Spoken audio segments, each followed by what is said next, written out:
This is Startup Biz Coach Radio, formerly known as Mornings with Terry, and we're empowering entrepreneurs right from the start. Find us at thestartupbizcoach.com every morning at 10 a.m. Eastern with your host, Terry Clay. Are you ready to get this business started?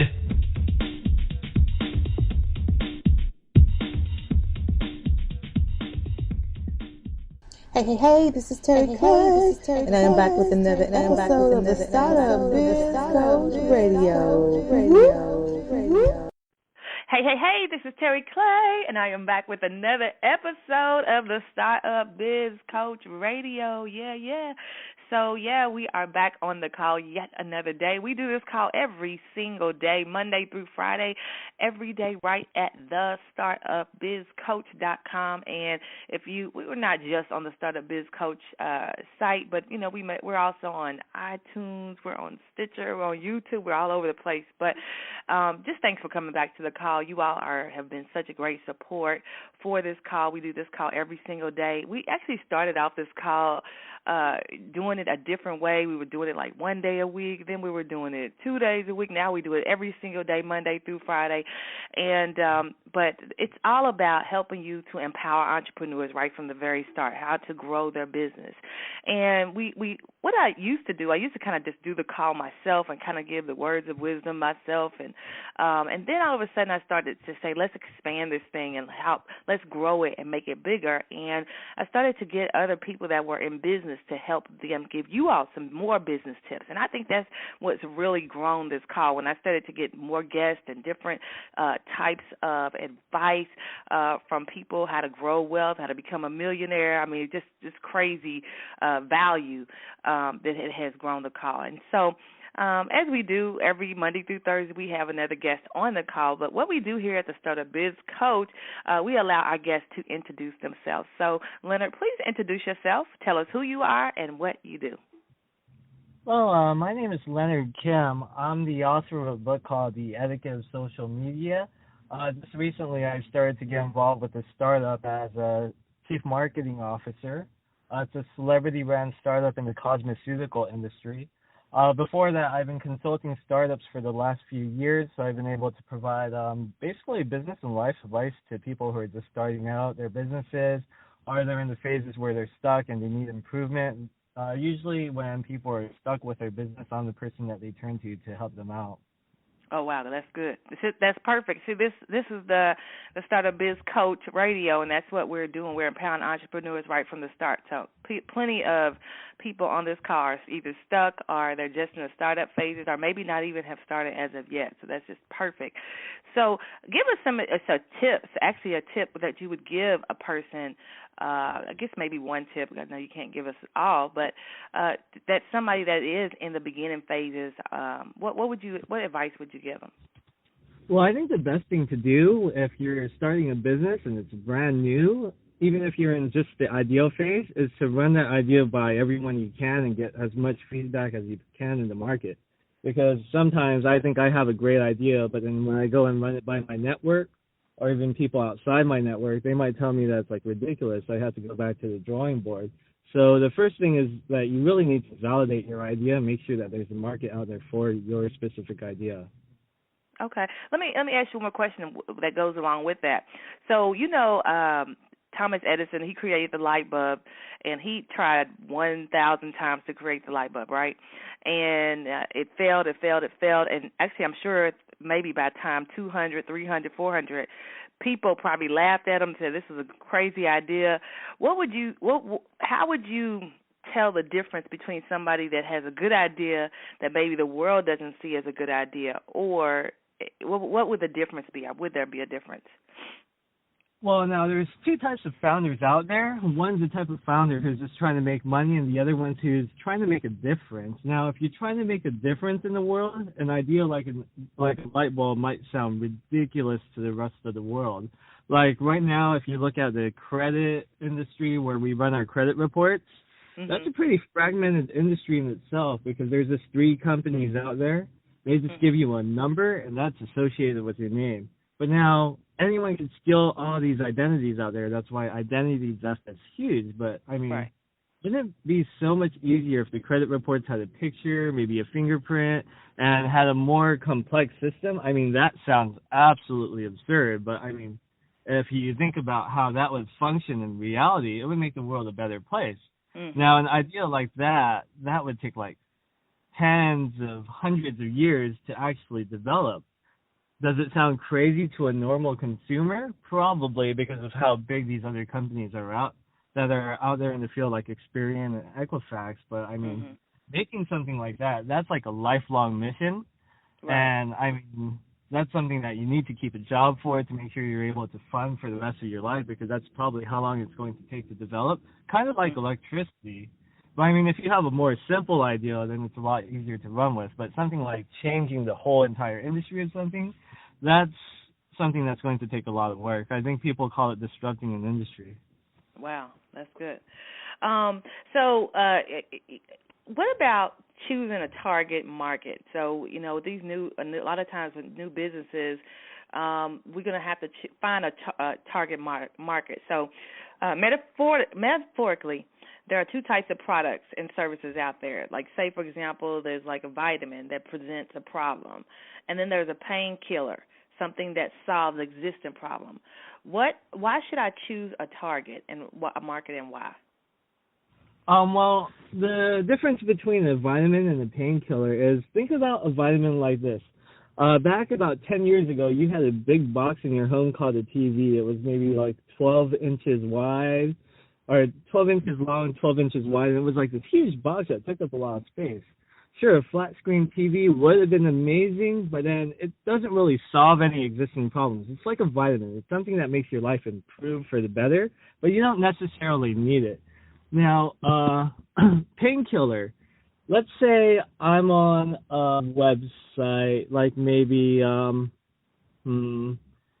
or Quora or something, and I see this major problem on that site. And every single day I come to it, I realize that problem's still there. Now, sometimes problem-solving products like that, they pretty much make things a lot better. So it really depends on what target market you're going after. For me, I've always gone back to the root of everything. Find something that you're monomaniacal about, which means completely passionate about. Because when you're doing specific things for the money, it gets really tough. Like, in every single business, it's going to get tough. Things are going to come in your way, and it's going to be really hard to maneuver around them.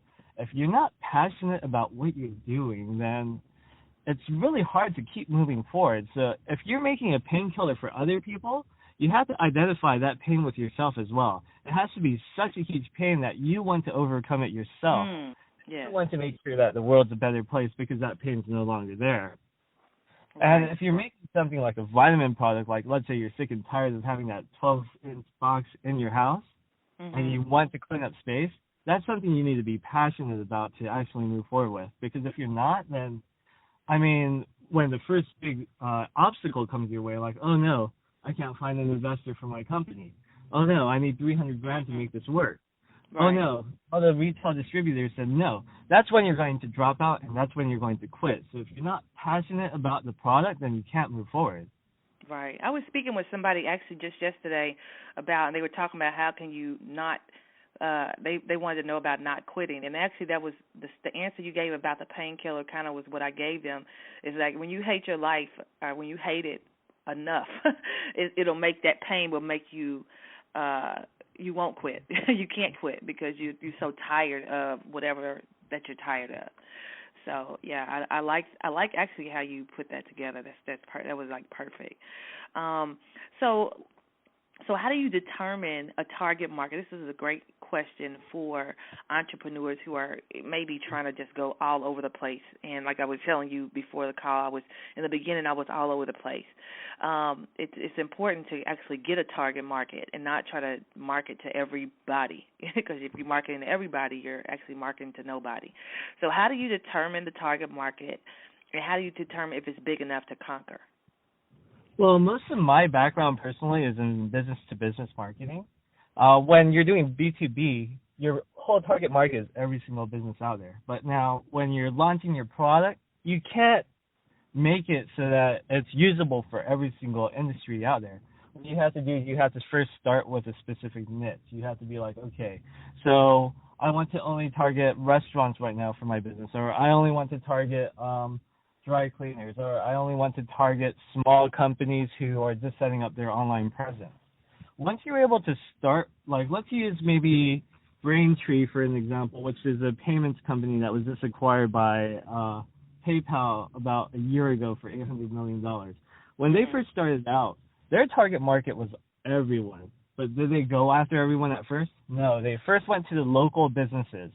So they knew that their target market was everyone out there, but you can't have that as your niche or you just get lost and distracted because you're going after way too many different things.